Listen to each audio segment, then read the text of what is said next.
अस्सलाम वालेकुम दोस्तों, मैं द्वारा अपना मेज़बान आबाद सिवाग तो सनदे पहले आबाद सिवाग कल सकाफती रहा। दोस्तों अगर तुम सारे चैनल से नवे ही सारे चैनल को सब्सक्राइब करे सो ते बेल आइकन का बटन भी दबा दो।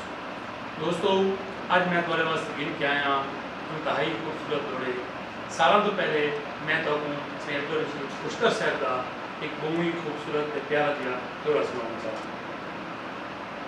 वो अपना हाल न देता हाल, वो अपना हाल न देता हाल, वो सादे हाल पे खिलता हाल, वो खिल खिल के मुड़ वैदा हाल, वाल होश संभाल ते खिलता हाल।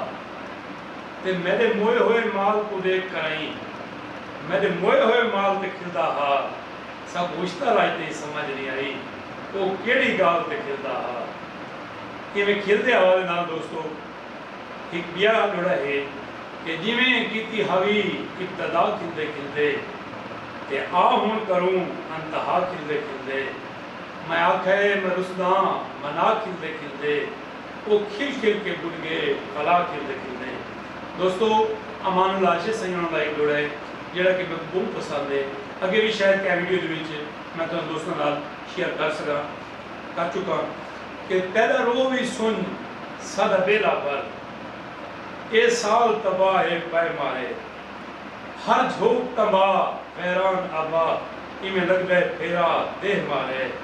ते वदे बेघर थी के रुलदे हैं, सब वक्त दी गर्दिश द्रे मारे, डूबे मोए हैं अरशद पानी तू, ते छल मारे सब उतरे मारे। दोस्तों ये गज़ल दे चंद शेर जिहड़ी गज़ल के मैं बहुत ज़्यादा पसंद है और मैं चाहना कि तुम दोस्तों नाल भी मैं वो शेयर करा।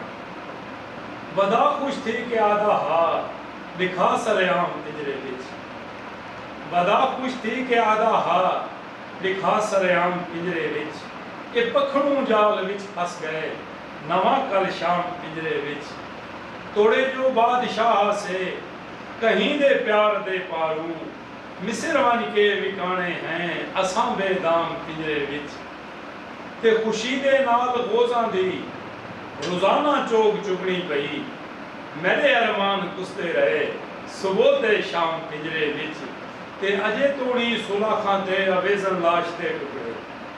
शेर लिखा है दोस्तों, अजे तोड़ी सुलाखां ते अवेज़न लाश ते टुकड़े, मिले शब्बीर उल्फत दा इहो इंजाम पिंजरे विच।